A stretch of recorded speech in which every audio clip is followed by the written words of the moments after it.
السلام عليكم حبيباتي غالياتي مشتركاتي الوفيات، فيديو جديد ووصفة جديدة كما عودتكم في قناتي. دايما عندكم وصفات سهلة بسيطة راقية عصرية وتقليدية وأكيد تكون في متناول الجميع.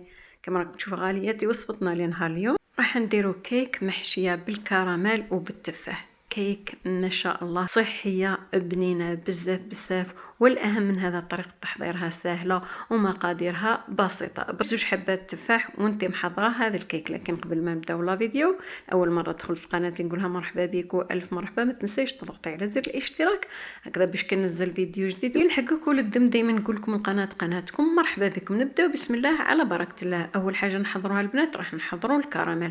في الكاسرون راح نحتاجو نص كاس تاع السكر نحطوه فوق النار بلا ما نستعملوا المغرفه، نخليوه يذوب، نعسوه مره على مره، نحركوا الكاسرول تاعنا حتى يتكرملنا داك السكر كامل. نضيفوا له مغرفه تاع زبده ونبقاو نخلطوا في الزبده هذيك غير بشوي بشوي حتى نذوب لنا. ومن جهه نكون حضرت التفاح تاعي من 2 حتى 3 حتى 4 حبات تاع تفاح تكوني قشرتيهم وتقدري تخليهم بالقشور.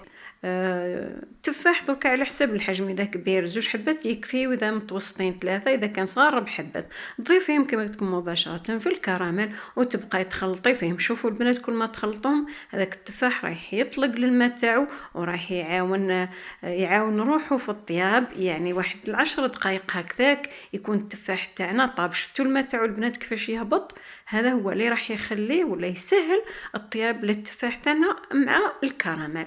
من جهه واش راح نحضروا 200 غرام تاع الزبده، نروح نذوبها غير شويه، غير تذوب لي شويه، ونجيبها نخليها تبرد شوي ونحطها هنا في لا ريسيبيون. نضيف لها مغرفه تاع لافاني ونزيدو كاس ناقص صبع تاع سكر عادي، سكر كريستاليزي، ورشه صغيره تاع الملح، ونروح نخلطهم مع بعض. شوفوا البنات على بالكم السكر كريستاليزي الزبده مش راح يذوب لكم، لكن نضربوه غير شويه.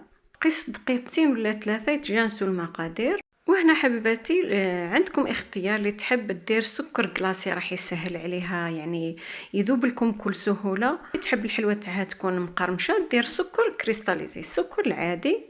وهنا حبيباتي راح نضيف حبه البيض. هنا شوفوا البنات الملاحظه عادي اذا كان الحبه تاع البيض بارده نضيفوها هنا للزبده تاعنا راهي طريه، رايح تعاون الزبده تاعنا تتلم لنا. والملاحظه الثانيه البنات ما يخفى لكمش البيض كي تضيفيه للسكر رايح يذوب بكل سهوله. نبقى نخلط المقادير البنات حتى نشوف الخليط تاعي رجع لي بيض وكريمي كيما راهو باين هنا عندنا في لا فيديو. دركا واش راح نديرو؟ نبداو نضيفو في الفارينه. هذا الكاس الاول حنا في العجينه تاعنا ولا في الوصفه تاعنا رايح نحتاجو 2 كيسان، يعني يجيو 2 كيسان مليانين. الوصفه مقاديرها جد مضبوطه. شوفوا هنا عندكم اختيار البنات اللي تحب الكيك تاعها يكون بحجم كبير كما راهو هنا عندي، يعني تتبعي المقادير هذه. تقدري ديري كيك صغيره تنقصي المقادير، ولازم تخرجي الفرينه تاعك في الصفايه. خرجت الكاس الاول راح نزيد الكاس الثاني نضيف له مغرفه صغيره تاع خميره الحلوه باش نتحصلوا على كيك يكون خفيف يكون مقرمش بنتو ما شاء الله.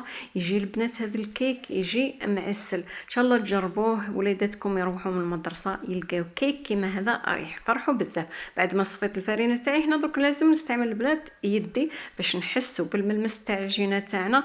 راح كيما قلت لكم تجي 2 كيسان سوا ما تجي طريه ما تجي يابسه. بعد ما لميت العجينه تاعي هذا هو الشكل تاعها. شوفوا راح تجيكم كيما العجينه تاع صابلي، ما كانش فرق بيناتهم. دركا واش راح ندير؟ نقسم العجينه تاعي الى 2 كويرات، واحده تكون صغيره وواحده تكون كبيره. هذيك الصغيره راح نقرصها هكذا شويه في كيس بلاستيكي ونحطها في الكونجيلاتور باش تجمد تجينا سهله للخدمه. اما القطعه الكبيره هذه نحضر السنيوات تاعي هذه، وكما قلت لكم كل وحده على حساب يعني افراد العائله تاعها حبت ديرها كبيره ولا صغيره. حبيتيها كبيره ديري كما درت المقادير نفس المقادير اللي درت انا. حبيتيها صغيره تنقصي المقادير. بعد ما قرصت العجينه تاعي هذا هو الشكل النهائي تاعها، يعني جات ما شاء الله متساويه. درك نجيب هذاك الكراميل اللي درنا فيه التفاح يكون دافي ما يكونش سخون، نفرغه مباشره في العجينه ونحاول نوزعه على استواء واحد يكون كيف كيف. كيما راهو باين هنا عندكم في لا فيديو البنات، دائما نقول لكم وصفاتي سهله بسيطه واضحه، حتى وكان اذا ما هضرتش الصور ولا لا فيديو راه يعبر على نفسه. نعاود نرجع للعجينه هذيك اللي حطيتها في الكونجيلاتور، نلقاها حكمت روحها تجمدت لي، نجيب سكرفجه اليدويه عادي بالطريقه هذه، ونبدا نسكرفج فيها على وجه ولا على الطبقه هذه تاع التفاح. هكذا نكون خلصت العجينه، كرفجتها كامل. الفرن تاعي شعلته من 160 حتى 180، نروح ندخلها مباشره الطيب. كي نشوف الجوانب تاع السنيوه تاعي بدات تحمر ثم نعرفها طابت، ونزيد لها من الفوق.